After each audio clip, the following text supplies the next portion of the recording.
Você já teve aquela sensação de estar preso dentro da sua própria cabeça?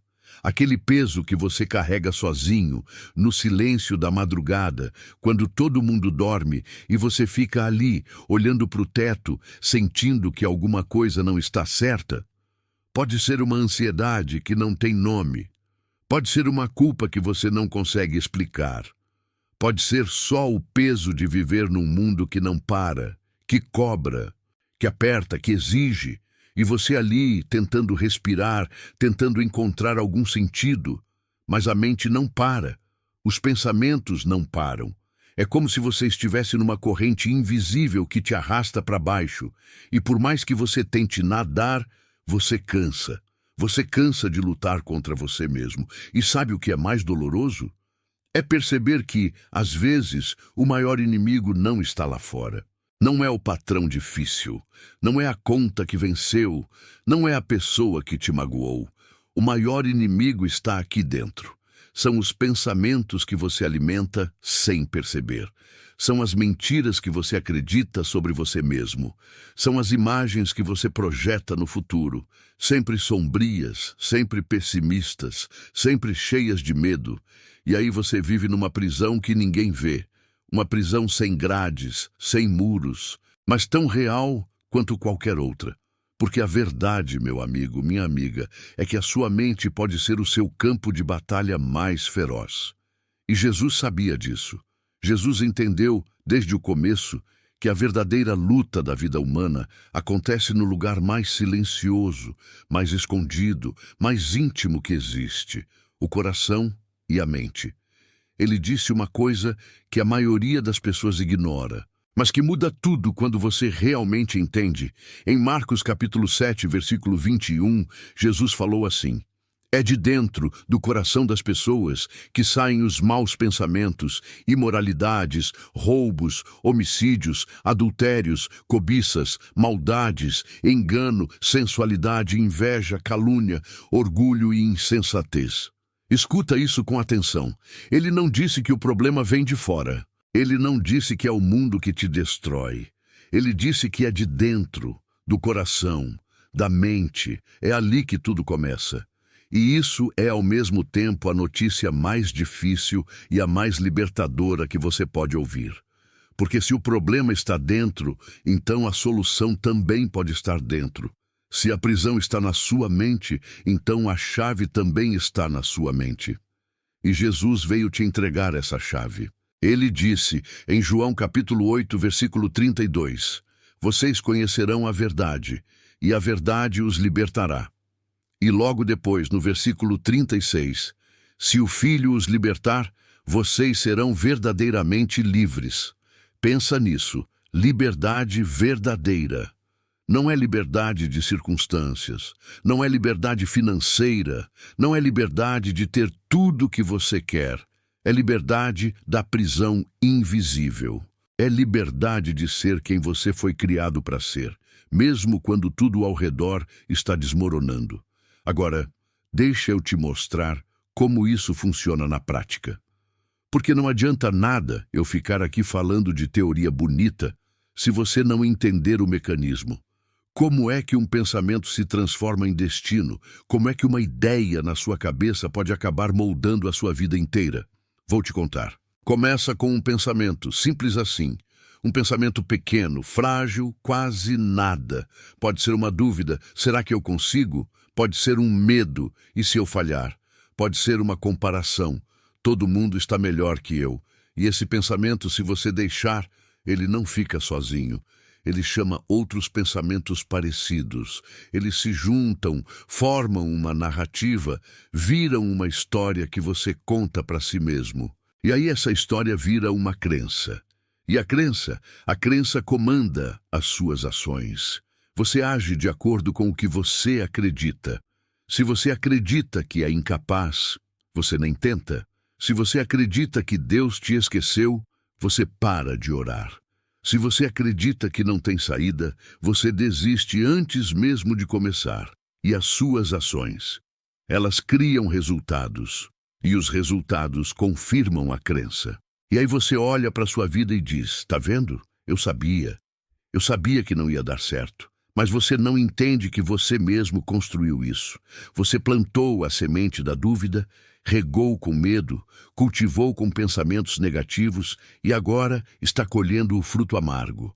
Mas escuta isso, se você pode construir uma prisão com os seus pensamentos, você também pode construir um caminho. Você também pode plantar sementes diferentes. Você também pode renovar a sua mente. E isso não é autoajuda barata. Isso é o que Paulo escreveu em Romanos capítulo 12, versículo 2. Não se amoldem ao padrão deste mundo, mas transformem-se pela renovação da sua mente. Transformação começa na mente. E aqui eu preciso falar de algo que o povo de Israel viveu há milhares de anos, mas que ainda acontece hoje na vida de muita gente. Você conhece a história do bezerro de ouro? Deixa eu te refrescar a memória. O povo de Israel tinha acabado de ser libertado do Egito. Deus tinha feito milagres absurdos, abriu o Mar Vermelho, mandou comida do céu, água da rocha. Eles viram o poder de Deus de perto, mas Moisés subiu no monte para buscar a lei de Deus e demorou 40 dias. E o povo lá embaixo começou a ficar ansioso, começou a duvidar, começou a pensar: cadê Moisés? Cadê esse Deus que a gente não vê? A gente precisa de algo que a gente possa tocar, algo visível, algo que nos faça sentir seguros agora. E aí, eles juntaram o ouro que tinham, fizeram um bezerro e disseram: esses são os deuses que nos tiraram do Egito. Pensa na ironia. Eles mesmos fizeram o bezerro, com as próprias mãos, e depois se curvaram diante dele, como se aquilo tivesse poder, como se aquilo pudesse salvá-los. Isso está em Êxodo capítulo 32. E sabe o que Deus chamou aquilo? Idolatria. Mas não era só sobre um bezerro de metal. Era sobre o que estava acontecendo no coração deles. Eles trocaram o Deus invisível, mas real, por algo visível, mas falso. Trocaram a fé pela ilusão de controle. Trocaram a promessa pela ansiedade do momento. E você, meu irmão, minha irmã, quantos bezerros de ouro você já construiu na sua vida? Não estou falando de estátuas, estou falando de ídolos mentais, coisas que você coloca no lugar de Deus sem perceber. Pode ser o trabalho. Você trabalha tanto que esquece de viver porque você acredita que é o seu esforço que vai te salvar. Pode ser o dinheiro. Você acumula, mas nunca é suficiente porque no fundo você não confia em Deus para suprir. Pode ser a aprovação dos outros. Você vive tentando agradar, tentando ser aceito, porque você não se sente seguro na identidade que Deus te deu. Pode ser até a sua própria força. Você tenta resolver tudo sozinho, encarregar tudo sozinho, porque você não quer depender de ninguém nem de Deus. E o problema do bezerro de ouro não é só que ele é falso. O problema é que ele te escraviza. Porque você se torna escravo daquilo que você adora. Se você adora dinheiro, vira escravo do medo de perder. Se você adora a aprovação, vira escravo da opinião alheia. Se você adora controle, vira escravo da ansiedade. Porque você nunca vai controlar tudo. E aí você está livre do Egito, mas preso de novo. Livre das correntes físicas, mas amarrado por correntes mentais. E Jesus olha para você e diz: eu não vim te tirar do Egito para você construir outro Egito dentro de você. Então vamos falar sobre essas correntes mentais. Vamos falar sobre os bloqueios internos que impedem você de viver a liberdade que Jesus já conquistou para você. Primeiro, o medo. Medo do futuro, medo de falhar, medo de ser rejeitado, medo de não ser suficiente. O medo é o bezerro de ouro mais comum da nossa geração. A gente vive com medo de tudo, e o medo te paralisa, te impede de dar passos, te faz desistir antes de tentar. Mas João escreveu na primeira carta dele, capítulo 4, versículo 18: no amor não há medo. Antes, o perfeito amor lança fora o medo.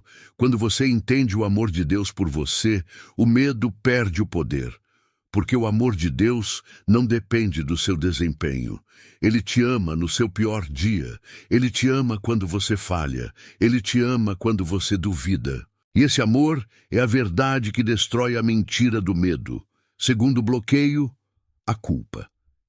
Você carrega erros do passado como se fosse uma mochila de pedra. Você não consegue se perdoar. Você olha no espelho e vê vergonha. E aí você se afasta de Deus, porque você acha que Ele não pode te perdoar. Mas isso é mentira. João escreveu na primeira carta dele, capítulo 1, versículo 9. Se confessarmos os nossos pecados, Ele é fiel e justo para nos perdoar os pecados e nos purificar de toda injustiça. Deus não está guardando rancor de você. Ele não está lembrando daquilo que você fez. Ele já perdoou. O problema é que você não perdoou você mesmo.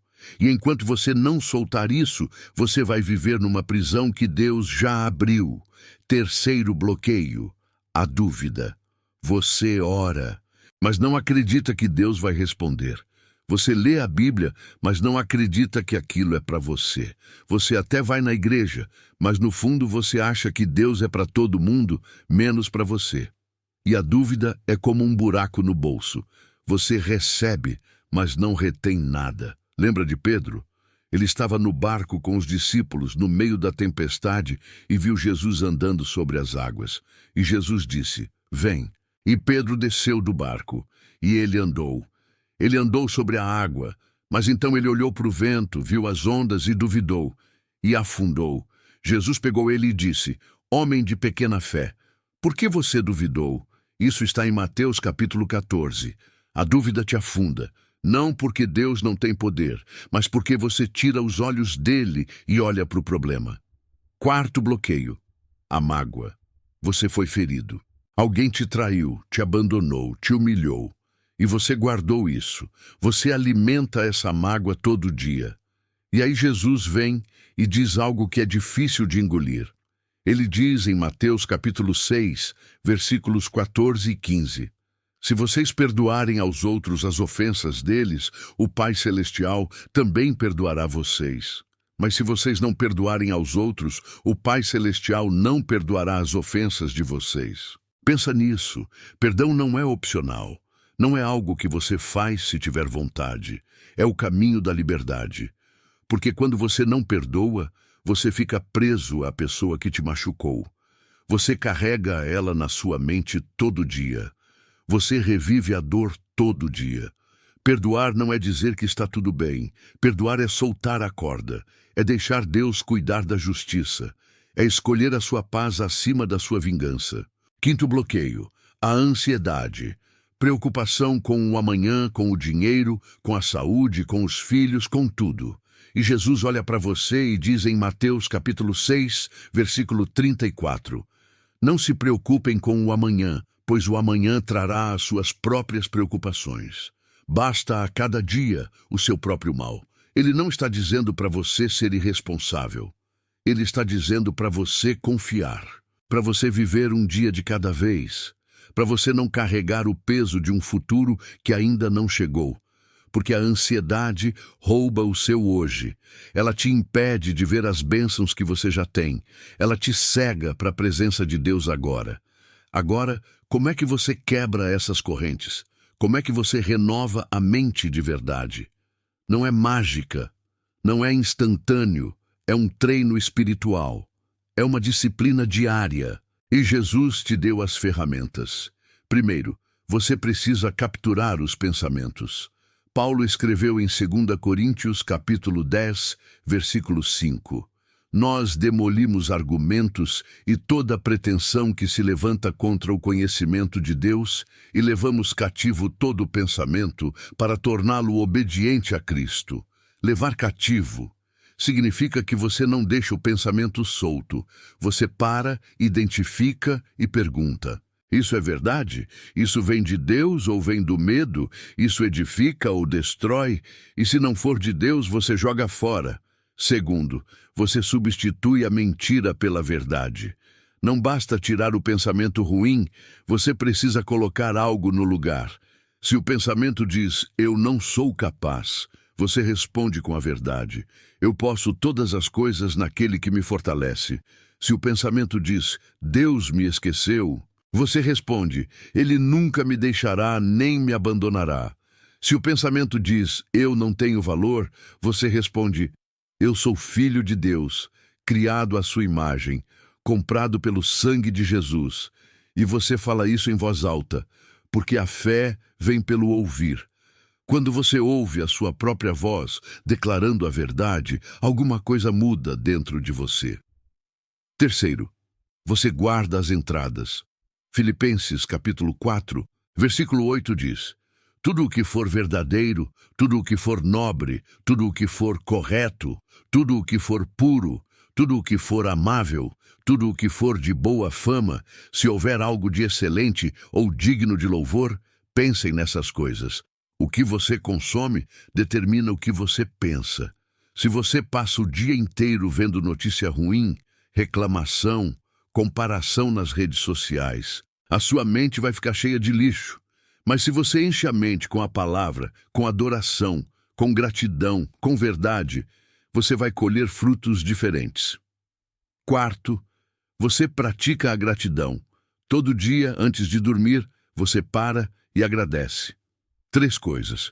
Pode ser simples. Obrigado porque eu acordei, obrigado porque eu comi, obrigado porque eu tenho onde dormir. Gratidão muda o foco. Tira você da mentalidade de escassez e coloca na mentalidade de abundância, porque você começa a ver o que você tem, em vez de ficar remoendo o que você não tem. Quinto, você cria silêncio, desliga o celular, desliga a TV, senta num lugar quieto e fala com Deus. Não precisa ser eloquente, pode ser bagunçado, pode ser honesto. Deus, eu estou cansado. Deus, eu não sei o que fazer. Deus, eu preciso de você. E no silêncio você vai ouvir, não necessariamente uma voz audível, mas você vai sentir paz, você vai sentir direção, você vai sentir presença, porque Deus fala no silêncio. Ele não grita, ele sussurra. Sexto, você perdoa, mesmo que dói, mesmo que você não sente vontade. Você escolhe, você fala: Deus, eu escolho perdoar fulano. Eu entrego essa pessoa nas suas mãos. Eu solto essa mágoa. Eu escolho a paz. E pode ser que você precise fazer isso mais de uma vez. Pode ser que amanhã a raiva volte e você perdoa de novo e de novo, até que um dia você percebe que não dói mais, que você está livre. Sétimo, você declara a palavra. Isaías capítulo 55, versículo 11 diz: assim será a palavra que sair da minha boca. Ela não voltará para mim vazia, mas fará o que desejo e atingirá o propósito para o qual a enviei. A palavra de Deus tem poder. Quando você fala, quando você declara, alguma coisa acontece no mundo espiritual. Então você acorda e declara: este é o dia que o Senhor fez. Eu vou me alegrar e me regozijar nele. Você declara sobre a sua família: quanto a mim e a minha casa, serviremos ao Senhor. Você declara sobre a sua vida: maior é aquele que está em mim do que aquele que está no mundo. E você acredita. Porque fé não é sentimento. Fé é decisão.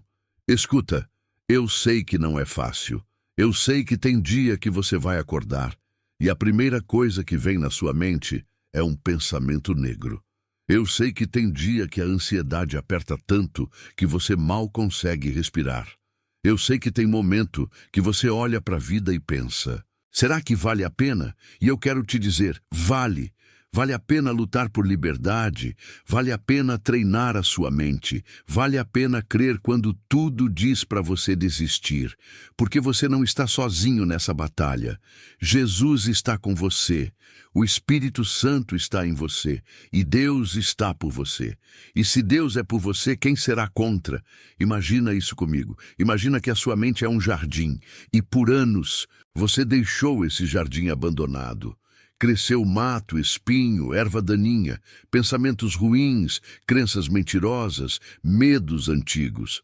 E agora você olha e pensa: como é que eu vou limpar isso? Parece impossível, mas você não precisa limpar tudo de uma vez. Você começa, você arranca um espinho hoje. amanhã outro. Você planta uma semente de verdade aqui, outra ali, e todo dia você rega. Todo dia você cuida, e com o tempo você olha e percebe, tem flores crescendo, tem fruto brotando, tem vida onde antes só tinha morte. Isso é renovação da mente, não é instantâneo, mas é real. E sabe o que é mais lindo? Deus não espera você limpar o jardim para ele entrar. Ele entra no meio da bagunça, ele põe a mão na terra com você, ele te ensina a arrancar a raiz da amargura, a podar o orgulho, a regar a fé. Ele é o jardineiro, você só precisa deixar ele trabalhar. E tem hora que vai doer, tem hora que a poda vai ser profunda, mas a poda não é castigo, a poda é cuidado, porque Deus quer que você dê fruto, fruto que permanece, fruto que alimenta outros, fruto que glorifica o nome dele.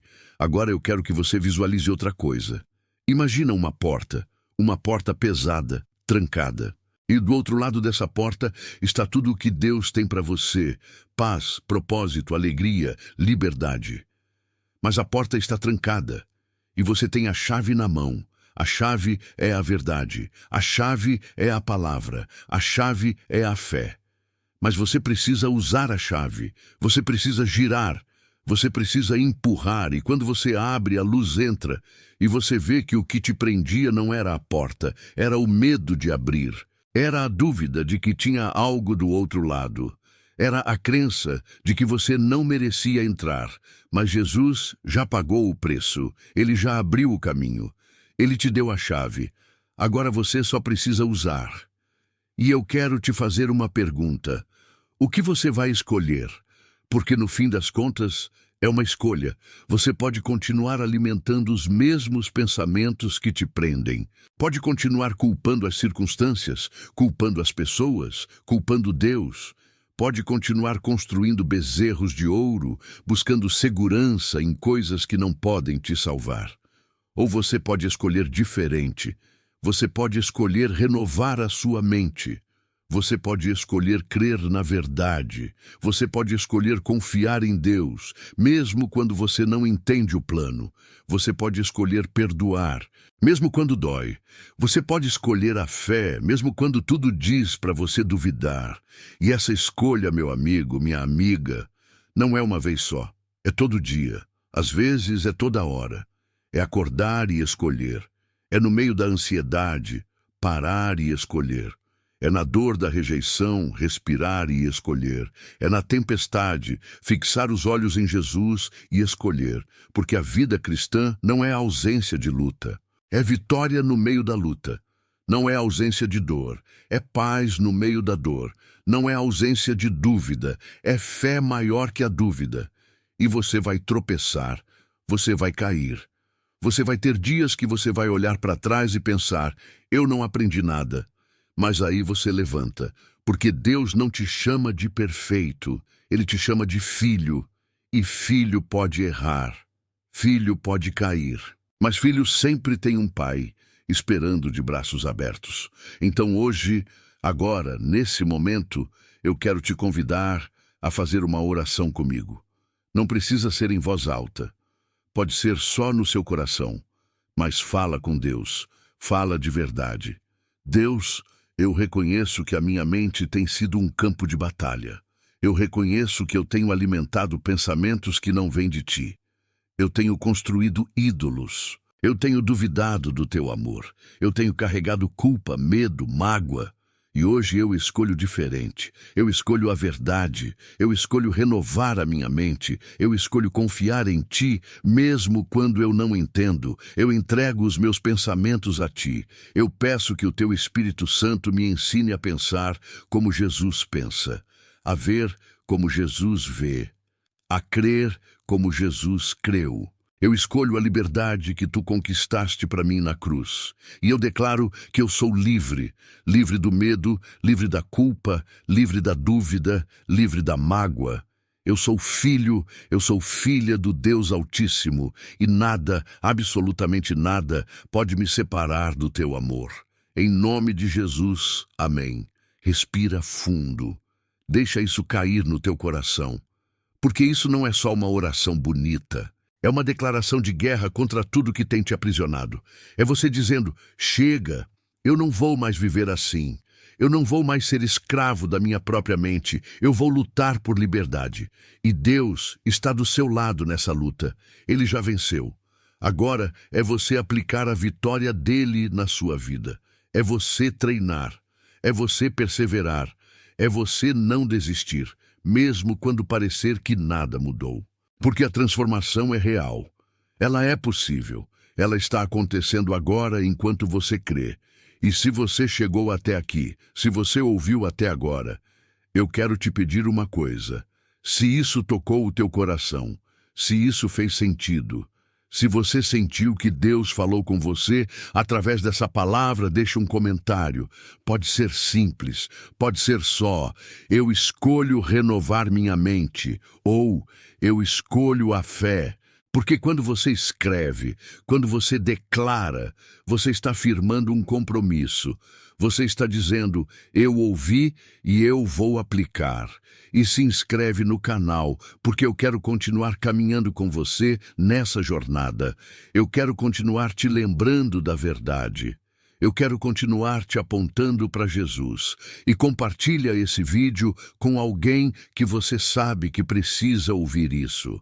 Aquele amigo que está sofrendo em silêncio. Aquela pessoa da família que está lutando contra a ansiedade. Alguém que precisa saber que tem esperança, que tem liberdade, que tem um Deus que não desiste. E eu quero terminar te abençoando. Que o Senhor te abençoe e te guarde. Que Ele faça resplandecer o seu rosto sobre você e tenha misericórdia de ti. Que Ele volte para ti o seu rosto e te dê a paz. Que a paz de Deus, que excede todo entendimento, guarde o teu coração e a tua mente em Cristo Jesus. Que você durma em paz hoje, que você acorde com esperança amanhã, que você viva cada dia sabendo que você é amado, que você é livre e que você tem um propósito. Vai em paz e lembra, a batalha já foi vencida.